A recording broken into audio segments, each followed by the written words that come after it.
এই ভিডিঅ'টোত আমি ভাৰ্বছৰ ছেকেণ্ড পাৰ্টটো ডিছকাছ কৰিম। ইয়াৰ আগৰ পাৰ্টটো আছিলে verbs part 1।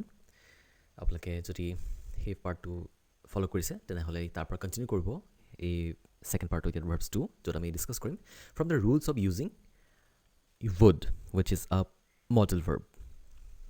Now, this is the fourth rule of would.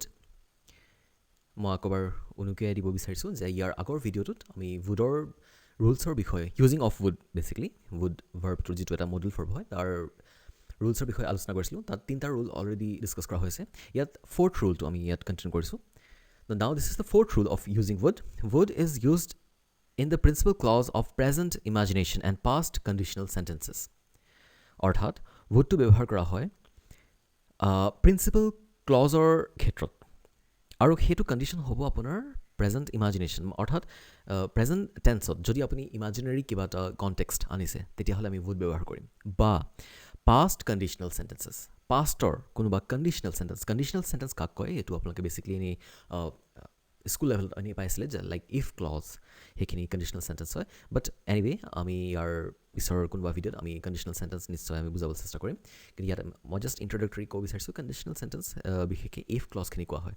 এটাকে পাষ্ট ইফ ক্লজ যদি থাকে, পাষ্ট কণ্ডিশ্যনেল চেণ্টেন্স যদি থাকে, তাত woodৰ ব্যৱহাৰ কৰা হয়। আৰু প্ৰেজেণ্ট ইমাজিনেশ্যন অৰ্থাৎ প্ৰেজেণ্ট টেন্সত ইমাজিনেৰী কিবা কণ্টেক্সট যদি আমি ইউজ কৰোঁ তেতিয়াহ'লে তাৰ প্ৰিন্সিপাল ক্লজটো হিচাপে ব্যৱহাৰ কৰা হয় woodক। For example, if I were a bird, I would fly in the sky. এতিয়া এই কণ্টেক্সটো হৈছে প্ৰেজেণ্ট ইমাজিনেশ্যন। কেনেকৈ? If I were a bird, I would fly in the sky. এইটো বৰ্তমান সময়ৰ এটা কাল্পনিক এটা বিষয়, এটা কণ্টেক্সট। যদি মই এটা চৰাই হ'লোহেঁতেন, তো এই হ'লোহেঁতেন এই ধৰণৰ এটা কণ্টেক্সটৰ লগত আমি would ব্যৱহাৰ কৰিম। যদি মই এটা চৰাই হ'লোহেঁতেন তেতিয়াহ'লে মই আকাশত উৰিলোহেঁতেন, এই যিটো ছেকেণ্ড ক্লজ আফটাৰ দ্য কমা, তাত আমি would ব্যৱহাৰ কৰিম। এইটো এটা ফৰ্মুলা হয় কণ্ডিশ্যনেল চেণ্টেন্সৰ বৰ বিশেষ ব্যয়বহুল এটা প্ৰচেছ নহয় বা এটা ব্যয়বহুল ফৰ্মেট নহয়। জাষ্ট 4টা কণ্ডিশ্যনেল চেণ্টেন্স আমাৰ থাকে, যিকেইটা মুখস্থ কৰিলে আমাৰ অ'ভাৰঅল কণ্ডিশ্যনেল চেণ্টেন্সৰ ওপৰত আইডিয়া এটা হৈ যায়। সেইটো মই নিশ্চয় ফিউচাৰ ভিডিঅ'ত মই বুজাম আপোনালোকক, কিন্তু ইয়াত জাষ্ট ইণ্ট্ৰডাক্টৰী এটা চেণ্টেন্স দিয়া হৈছে। চ' এইটো if I wer bird, conditional চেণ্টেন্সবোৰক ইফ ক্লজ বুলি কোৱা হয়। So' this if I wer bird, I would fly in the sky, this is an if clause. এইটো এটা ইফ ক্লজ হয়। ইয়াত আমি ব্যৱহাৰ কৰিছোঁ would কেতিয়া? ছেকেণ্ড ক্লজটোত after the comma. That means if I wer bird, comma, তাৰপিছত যিটো ক্লজ আহিলে তাত আমি would ব্যৱহাৰ কৰিছোঁ। এইখিনিতে এটা ইম্পৰ্টেণ্ট ইনফৰ্মেশ্যন দিব খোজোঁ যে আমাৰ যিটো অফিচিয়েল এপ এডু ষ্টেশ্যন, সেইটো আপোনালোকে প্লে ষ্ট'ৰৰ পৰা ডাউনলোড কৰিব পাৰিব, নহ'লে আমাৰ এই ভিডিঅ'ৰ ডেছক্ৰিপশ্যনতো লিংক দিয়া আছে, যাৰ জৰিয়তে আপোনালোকে কৰ্চৰ লিংক বা এপ্লিকেশ্যনৰ লিংকটো চাব পাৰিব। এইটো ইনষ্টল কৰাৰ পিছত আপোনালোকে বিভিন্ন ধৰণৰ কৰ্চসমূহ এভেইলেবল পাব, যেনে ADRE, APSC, CSAT, CTET হওক, আছাম পুলিচ হওক, নেট বেংকিং বা মক টেষ্ট হওক, বা বিভিন্ন বুকছ বা ৰেকৰ্ডেড ভিডিঅ'ছখিনি আপোনালোকে এই কণ্টেণ্ট লিষ্টৰ থ্ৰুৱেদি আপোনালোকে চাব পাৰিব। এই ফাইলছখিনি আপোনালোকে চেক কৰি চাব পাৰে। এটা তাতে আপোনালোকে ফ্ৰী কণ্টেণ্টটো পাব। ফ্ৰী কণ্টেণ্টখিনি চেক কৰি যদি আপোনালোকে ভাবে যে এই কৰ্চসমূহ আপোনালোকে ল'ব বিচাৰিছে, তেনেহ'লে আপোনালোকে অ'ভাৰভিউত যদি যায়, অ'ভাৰভিউত গৈ পেলাই আপোনালোকে এনৰোল কৰিব পাৰিব। যদি এই অ'ভাৰভিউ লিষ্টখন লাষ্টৰ ফালে যায়, স্ক্ৰল ডাউন কৰিলে আপোনালোকে কুপন কোড পেনেল এটা পাব, য'ত আপোনালোকে আশুতোষ 20 মোৰ নামত এই কোডটো পুট কৰিলে 20% ডিছকাউণ্ট পাব। ইনিচিয়েলি এই কৰ্চটোত 50% ডিছকাউণ্ট দি থোৱা আছিলে, বাট এই কোডটো দিলে আৰু এডিশ্যনেল 20% ডিছকাউণ্ট দিয়া হ'ব। তাৰপিছত আপোনালোকে বাই নাও কৰিলে আপোনালোকৰ ফোন নম্বৰ, ইমেইল ID বা দৰকাৰী এই ডিটেইলছসমূহ দিব। তাৰপিছতে এটা OTP ভেৰিফিকেশ্যন কৰিব লাগিব। এই OTPটো আপোনালোকে SMS-ৰ থ্ৰুৱেদি পাব, আৰু ভেৰিফিকেশ্যন কৰাৰ পিছত আপোনালোকে এপ্লিকেশ্যনটো এক্সেছ কৰিব পাৰিব। তাৰপিছতে আপোনালোকে দেখা পাব পে'মেণ্ট গেটৱে এটা খোল খাব, আৰু পে'মেণ্ট গেটৱে আপোনালোকে কাৰ্ড পে'মেণ্ট বা যিকোনো এপৰ থ্ৰুৱেদি বা জিপে' হওক তাৰ থ্ৰুৱেদি পে' কৰিব পাৰিব। আৰু পে' কৰাৰ পিছত যিটো পে'মেণ্ট হয়, সেই পে'মেণ্টৰ স্ক্ৰীণশ্বটটো এই দিয়া নম্বৰটোত 8404096953 এটা স্ক্ৰীণশ্বট পঠিয়াব।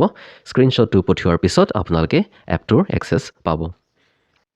আপোনালোকে যদি এপটো ইনষ্টল কৰি থৈছে, তেতিয়াহ'লে সেই এপটো এটা মোবাইল ভেৰিফিকেশ্যনৰ থ্ৰুৱেদি, য'ত এটা OTP দৰকাৰ হ'ব, সেইটো দি পেলাই এই প্ৰথম ইণ্টাৰফেচটোত আপোনালোকে হোম ক্লিক কৰিব পাৰিব তাৰপিছত প্ৰফাইলত ক্লিক কৰিলে আপোনালোকে দেখা পাব যে আপোনালোকৰ এনৰোল্ড কোৰ্চসমূহ ইয়াত ভিজিবল হৈ আছে ইয়াতে আপোনালোকে বিভিন্ন ধৰণৰ মক টেষ্ট হওক ৰেকৰ্ডেড ভিডিঅ'জ হওক বাকী সকলো ধৰণৰ ছাৰ্ভিচৰ ভিডিঅ'জ বা পেকেজখিনি ইয়াতে এক্সেছ কৰিব পাৰিব যিসকলে এই আমাৰ ৰেজিষ্ট্ৰেশ্যনক ৱেবছাইটৰ থ্ৰুৱেদি এক্সেছ কৰিব বিচাৰিছে তেওঁলোকে আমি দিয়া নম্বৰটো য'ত আপোনালোকে স্ক্ৰীনশ্বট পঠিয়াইছিলে সেই নম্বৰৰ জৰিয়তে আপোনালোকক সুবিধা দিয়া হ'ব কিদৰে আপোনালোকে ৱেবছাইটত PC থ্ৰুৱেদি এই ৰেজিষ্ট্ৰেশ্যনক এক্সেছ কৰিব পাৰিব আশা কৰোঁ আমাৰ এই গোটেই প্ৰচিডিউৰখিনি আপোনালোকৰ কাৰণে যথেষ্ট সুবিধাজনক হ'ব ধন্যবাদ ইয়াৰো কিছুমান ৰুল আছে যে কিয় কৰা হৈছে ইয়াত would because I would fly in the sky it's a future indefinite tense আৰু তাৰ লগত সংলগ্ন হৈ আছে তাৰ আগত before the comma is there is a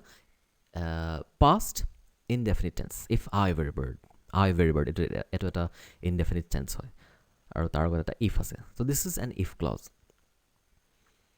আশা কৰোঁ আপোনালোকে বুজি পাইছে so this is one condition where we use would আৰু আছে if I had seen you I would have stopped my car this is a past conditional sentence that means if I had seen you যদি মই তোমাক দেখা পালোহেঁতেন now this is would have been something in the past অতীতত হ'ব পৰা এটা ঘটনা যদি মই তোমাক দেখা পালোহেঁতেন তো এইটো পাষ্টৰ এটা কণ্ডিশ্যন হয় তেনে ক্ষেত্ৰতো আমি would ইউজ কৰিম if I had seen you I would have stopped my car যদি আপোনালোকৰ কিবা কাৰণত এইটো কমপ্লেক্স লাগিছে বা খেলিমেলি লাগিছে আপোনালোকে চিন্তা নকৰিব মই নিশ্চয় এই গোটেই কণ্ডিশ্যনেলৰ ৰুলছখিনি এটা ছেপাৰেট ভিডিঅ'ত চিজিলকৈ বুজাই দিম ইয়াত জাষ্ট আপোনালোকে would-ৰ ব্যৱহাৰটোহে ক'ত মানে ইউজ কৰা হয় এইটো জাষ্ট বুজি থওক next we have a special note কিন্তু এটা মন কৰিবলগীয়া কথা হ'ল যে in sentences of present imagination we use where with all the subjects হয়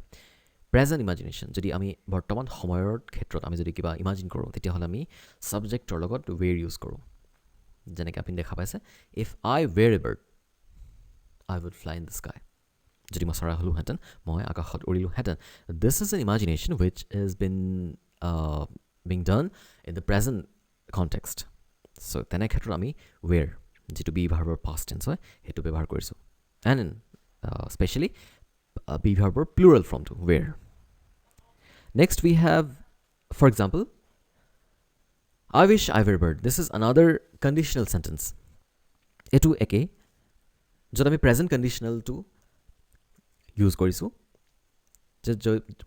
মই আশা কৰিছোঁ I wish I were a bird মই আশা কৰিছোঁ যে মই এটা চৰাই হ'লোহেঁতেন তো this is another present condition তো মন কৰিবলগীয়া কথা এইটো যে after the comma we have used where which is again a plural form of the be verb in the past তো এইটো rule হয় according to the pattern according to the structure of using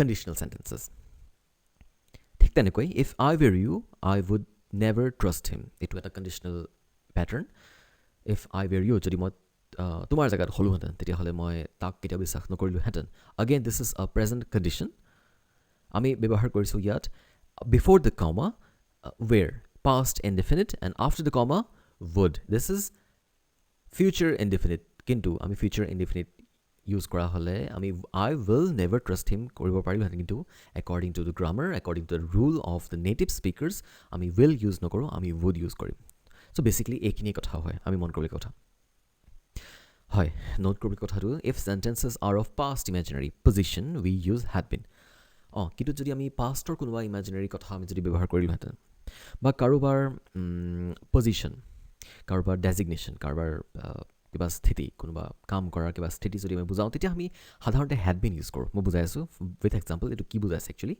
like if I had been doctor নাও C ইয়াত আমি পজিশ্যনৰ কথা আমি বুজাইছোঁ ডেজিগনেশ্যনৰ কথা বুজাইছোঁ কাৰোবাৰ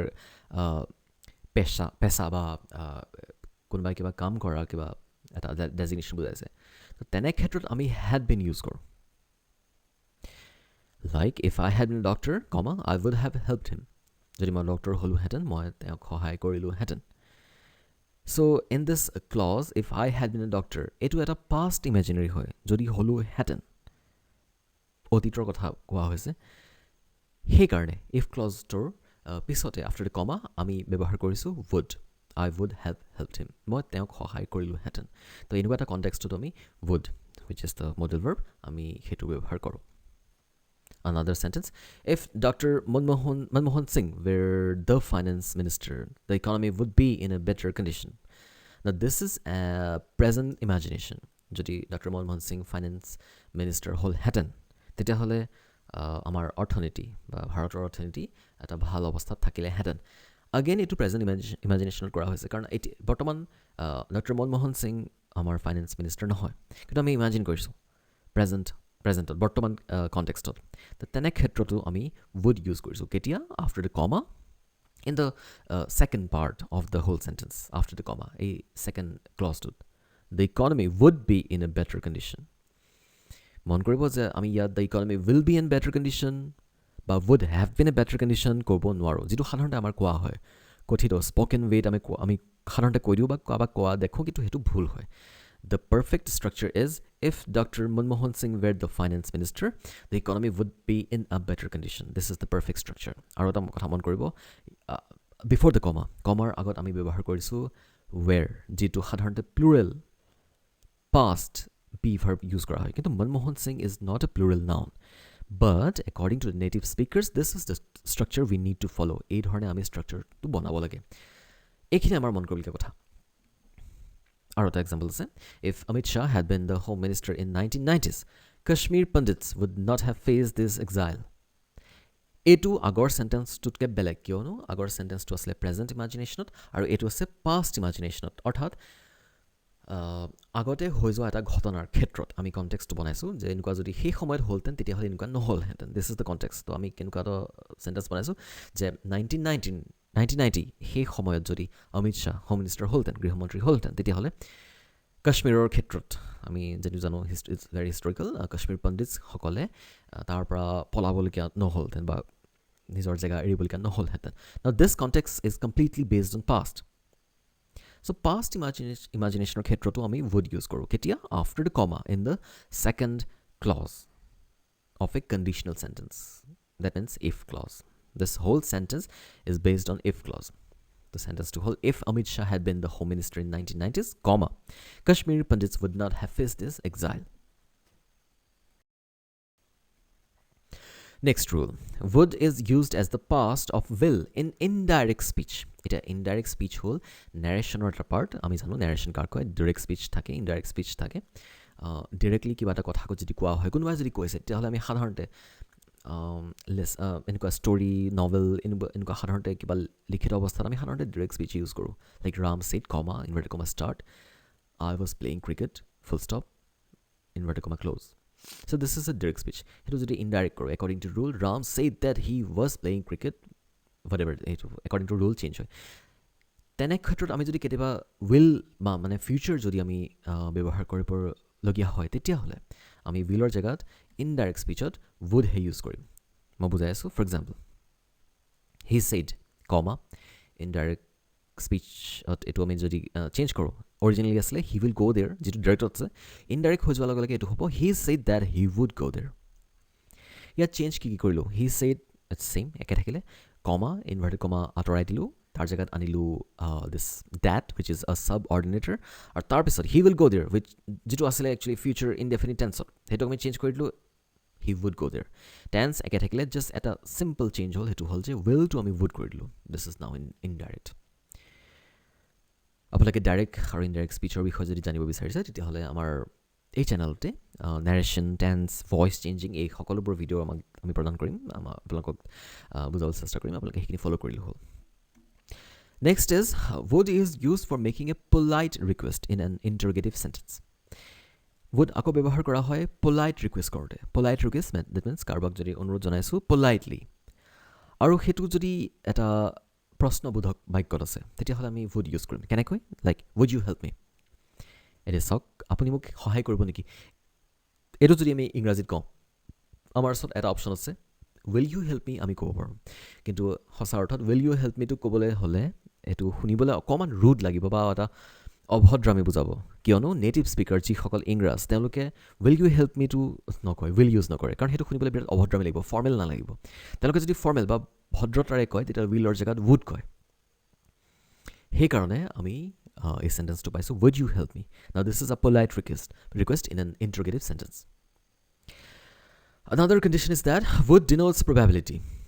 Would probability অৰ্থাৎ সম্ভাৱনা বুজায় কেনেকৈ হি would be sleeping হি নিশ্চয় শুই আছে তো সম্ভাৱনা আছে যে হি শুই আছে তো আমি এটা প্ৰেডিকশ্যন কৰিছোঁ বা আমি এজিউম কৰিছোঁ যে হি শুই আছে তেনে ক্ষেত্ৰত আমি যদি বাক্য ব্যৱহাৰ কৰিবলগীয়া হয় আমি would ইউজ কৰোঁ হি would be sleeping. Next, would expresses a wish হয় wish বুজায় যেনেকৈ I wish মই wish কৰিছোঁ বা মই আশা কৰিছোঁ India would become a developed country soon মই আশা কৰিছোঁ যে ভাৰত এখন অতি উন্নত দেশ হৈ যাব অতি সোনকালে তো এনেকুৱা wish কৰা চেণ্টেঞ্চতো আমি would ইউজ কৰোঁ I wish India would become a developed country soon খেয়াল কৰিব যে আমি I wish India will become a developed country soon use নকৰোঁ will আমি ইউজ নকৰোঁ because it's a formal situation and again it's a wish আমি would use কৰিব লাগিব. Next sentence would like this is a phrase shows wish আৰু would like withৰ লগত আমি এটা verb like যদি আমি combine কৰোঁ তেতিয়াহ'লে সেইটো wish বুজায় কেনেকৈ for example I would like to talk to the manager would like to talk to the manager এতিয়া চাব পাৰে যে would ব্যৱহাৰ কৰা আছে আৰু তাৰ লগত ব্যৱহাৰ কৰা আছে এটা verb like মই মেনেজাৰজনৰ লগত কথা পাতিব বিচাৰিম তো সেই এক্সপ্ৰেশ্যনটো বুজাবলৈ would like phrase ইউজ কৰা হৈছে this is a very common pattern used in native English languages fine or patterns. ইয়াৰ পিছত আহিছে use of should which is again a modal verb. should আমি কেতিয়া ব্যৱহাৰ কৰোঁ should is used to express suggestions advice হয় should ব্যৱহাৰ কৰা হয় কাৰোবাক যদি আমি পৰামৰ্শ দিছোঁ তেতিয়া আমি should ইউজ কৰিম যেনেকৈ you should study English তুমি ইংলিছ পঢ়িব লাগে দিছ ইজ এন এডভাইচ পৰামৰ্শ দিয়া হৈছে তো পৰামৰ্শৰ ক্ষেত্ৰত আমি should ইউজ কৰোঁ you should study English just like that you should not laugh at his mistake তুমি তাৰ ভুলত হাঁহিব নালাগে এনে এইটো এটা জাষ্ট এডভাইচ হয় বা ছাজেশ্যন হয় কাৰোবাক আমি ভাল কিবা এটা বুজাইছোঁ তো এডভাইচ পৰামৰ্শ এনে ক্ষেত্ৰত আমি should ইউজ কৰোঁ এটা জেনেৰেল এটা এক্সাম্পল হয় আপোনালোকে মন কৰিব পাৰে যে শ্বুডটো আমি ক'ত এক্সেক্টলি কেনেকুৱা পেটাৰ্ণত ইউজ কৰিব পাৰোঁ Next example is if should is used after list it shows negative purpose আপোনালোকে নিশ্চয় list LEST list wordটো ইউজ কৰা দেখা পোৱা আছে তো should listৰ লগতে কম্বাইন হয় কেনেকৈ for example he ran fast lest he should miss the train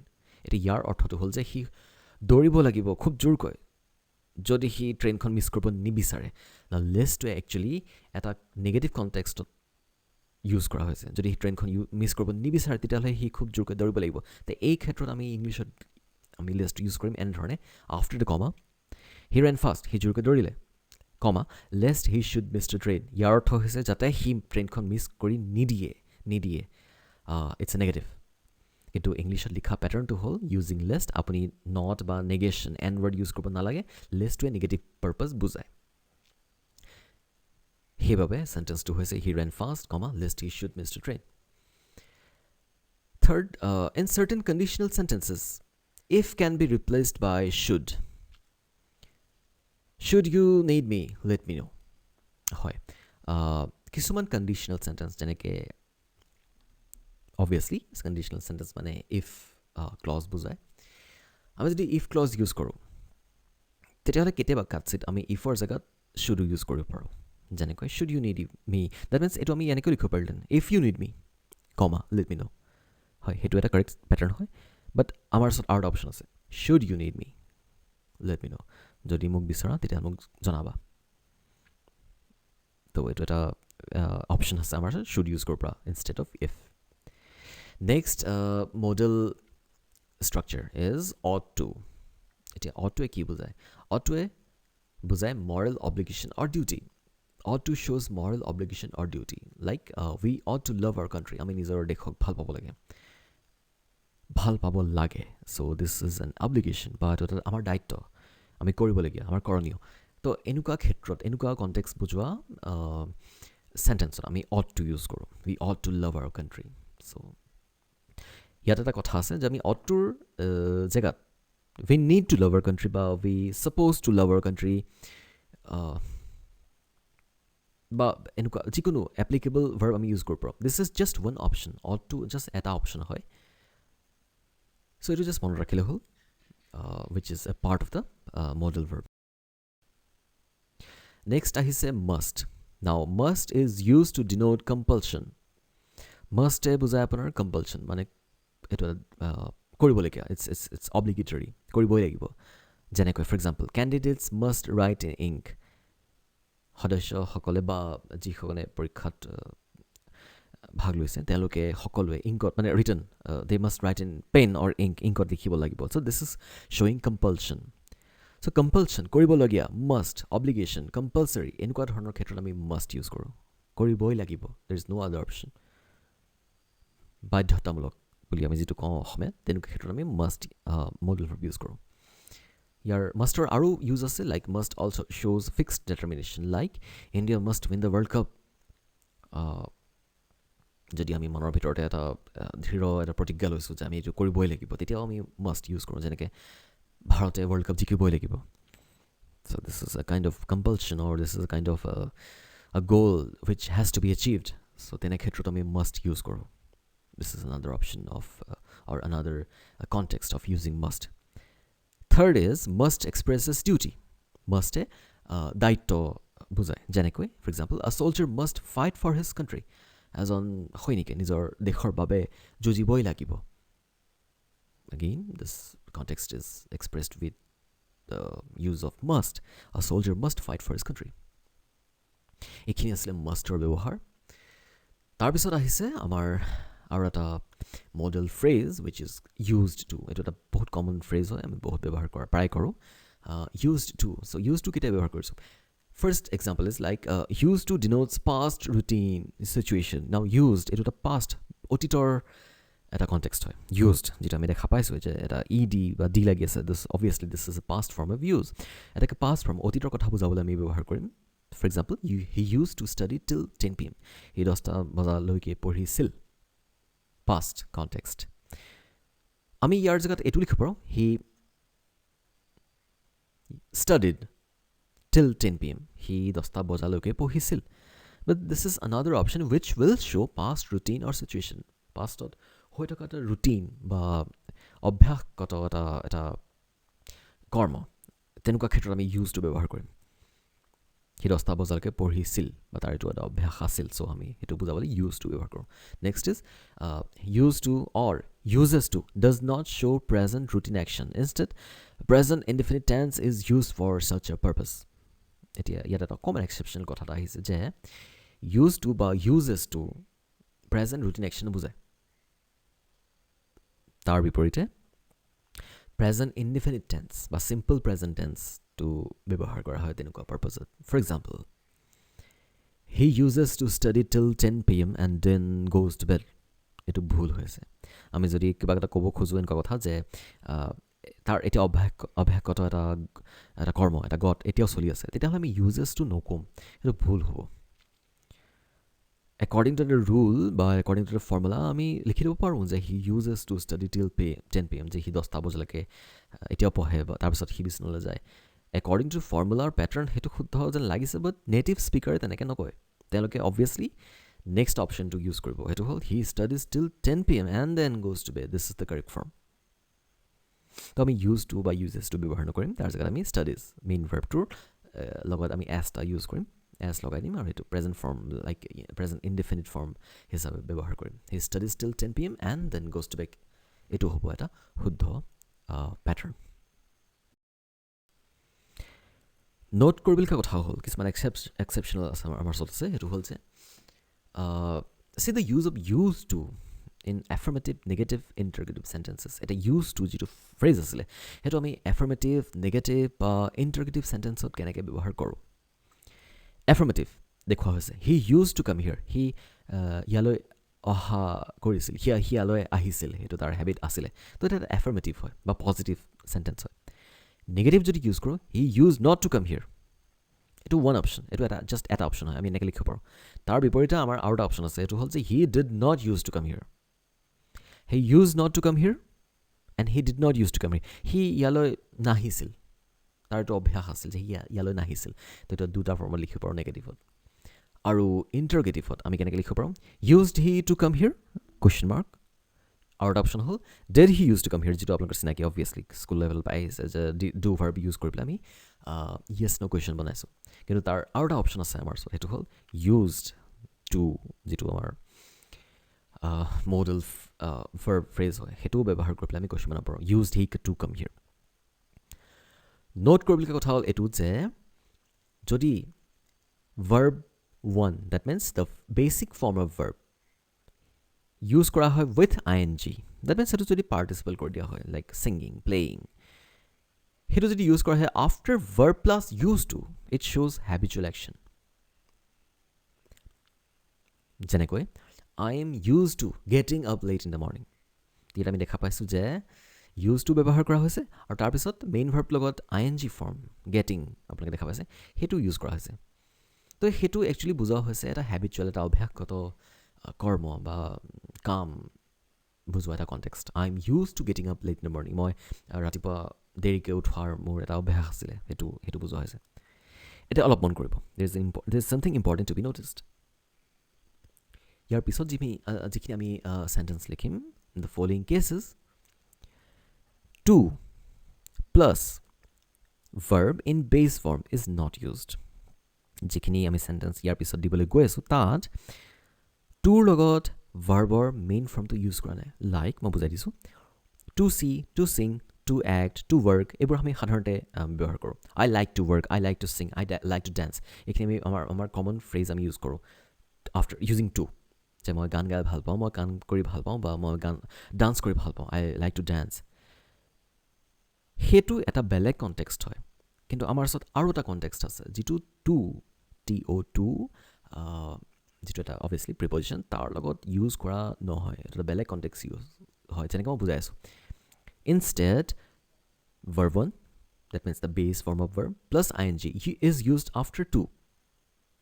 অৰ্থাৎ ING form, that means verb 4 or participle form, singing, playing, dancing, use কৰা হয় টুৰ লগত। আমি স্কুলত পঢ়িবলৈ পাইছিলোঁ যে টু থাকিলে, TO2 থাকিলে, তাৰপিছত যদি আমি ভাৰ্ব ইউজ কৰোঁ, অবভিয়াছলি সেইখিনি সদায় বেছ ফৰ্মত থাকে, like to sing, to play, to act, to dance. ING সাধাৰণতে লাগি নাযায়, কিন্তু ING ব্যৱহাৰ কৰা হয়, কেতিয়া ইউজ কৰা হয় সেইটো মই ইয়াত বুজাবলৈ চেষ্টা কৰিছোঁ। Verb 1 plus ING, that means the participle form is used after 2, but this phrase is different from that one, like 2 plus বেছ ফৰ্ম অফ ভাৰ্ব, যিটো আমি ইনফিনিটিভ বুলি চিনি পাইছিলোঁ। কিন্তু ইয়াত আমি যে লিখোঁ আফটাৰ টু ING ফৰ্ম, সেইটো সেই ইনফিনিটিভ ফৰ্মটো নহয়। Here to is not a part of infinitive, that means to plus verb with the base form BF, it's not, সেইটো একচুৱেলি নুবুজায়। Instead here to, TO is a preposition. And after all the prepositions, if we use a verb, the verb must be in base form, that is verb 1 and ING form. It is a beleg context. Some of the important phrases from which questions are asked in exams are given below. Eta A to eta important follow. Jodi apnaloke bujipat okhubidha paise, please comment ছেকশ্যনত জনাব, মই আকৌ চেষ্টা কৰিম বস্তুটো ডিটেইলছত বুজাই দিবলৈ, আকৌ এটা ভিডিঅ' বনাই দিম তাৰ ওপৰত। এইটো এটা ইম্পৰ্টেণ্ট পাৰ্ট হয়। আমাৰ সাধাৰণতে এক্সামবোৰত এই কণ্টেক্সটোৰ ওপৰত বেছ কৰি পেলাই কুৱেশ্যন আহে, আৰু আমি সাধাৰণতে কনফিউজ হৈ যাওঁ এই বস্তু লৈ পেলাই। চ' মই বুজাবলৈ চেষ্টা কৰিম যে এই একচুৱেলি ফৰ্মটো কি হয়, যে টু প্লাছ ING ফৰ্মটো কি হয়। লাইক আপোনালোকে চাব পাৰি যে ইম্পৰ্টেণ্ট ফ্ৰেজেছ কিছুমান দিয়া আছে, like be use to, accustomed to, averse to, with a view, addicted to, devoted to, in addition to, look forward to, object to, owing to, given to, taken to, prone to। আমাৰ ব্ৰেইনে ক'ব যে যিহেতু two আছে, obviously টুৰ পিছত আমি ভাৰ্বৰ first ফৰ্মটো ইউজ কৰিম, like be use to sing, accustom to play, averse to dance, but no', সেইটো ভুল হ'ব। কাৰণ be use to, accustom to, averse to, এইবোৰ চব এটা ৰেডিমেড ফ্ৰেজ হয়, আৰু ইয়াৰ পাছত টুৰ পিছত, মানে এই ফ্ৰেজটোৰ পিছত যদি আপোনালোকে ভাৰ্ব ইউজ কৰে, ন' অপশ্যন, ING ফৰ্মেই ইউজ কৰিব লাগিব। মই আকৌ কৈ দিছোঁ, এই ফ্ৰেজকেইটা যিকেইটা দিয়া আছে, এইকেইটা যদি আপোনালোকে দেখা পায়, ক'ৰবাত যদি ইউজ কৰে, আপোনালোকে তাৰ পিছত ING ফৰ্মে ইউজ কৰিব লাগিব। That is the rule, because ইয়াত থকা টুটো আপোনালোকৰ ইনফিনিটিভৰ টু নহয়, এইটো এটা just single individual free preposition হয়। আশা কৰোঁ আপোনালোকে বুজি পাইছে। যদি কিবা কাৰণে বুজি নাপায়, কাইণ্ডলি কমেণ্ট ছেকশ্যনত জনাব, আমি ৰিপিট কৰি দিম বস্তু। এক্সাম্পল সেইখিনি দিয়া আছে জাষ্ট আগত বুজাই থোৱা ফ্ৰেজেছখিনিৰ লগত বেছ কৰি পেলাই like he is addicted two smoke he is addicted two smoke আমি ক'লোহেঁতেন বাট দেট উইল বি ৰং দেট উড হেভ বিন ৰং আমি ব্যৱহাৰ কৰিম স্ম'কিং কাৰণ ইয়াত স্ম'কিংটো একচুৱেলি এটা জিৰাণ্ড it's a noun which has been made from a verb form ing form use কৰা আছে he is addicted to smoking চিন্তা নকৰে মই জিৰাণ্ড কাক কয় কি বস্তু মই এইটো বেলেগ এটা ভিডিঅ'ত নিশ্চয় বনাই দিম জাষ্ট আপোনালোকে ইয়াত মন কৰিবলগীয়া কথাটো হ'ল যে addicted to it's a phrase আৰু তাৰপিছত যদি আপোনালোকে ৱৰ্ড ইউজ কৰে obviously no' other option by default ing form of a base verb form use কৰিব লাগিব just like this he is addicted to smoking another example I am looking forward to meeting you I'm looking forward to meet you no I'm looking forward to at a template it's a ready-made phrase jo to infinitive nubuzae forward to already a ready-made phrase bujai ase tar pisot ami ing form use koribo I am looking forward to meeting you last example he got used to driving on the right when he was in London so used to it's a phrase after that we have used ing form of the drive base form is drive drive tar logot ami ing form use korisu that's all for this part of the video thank you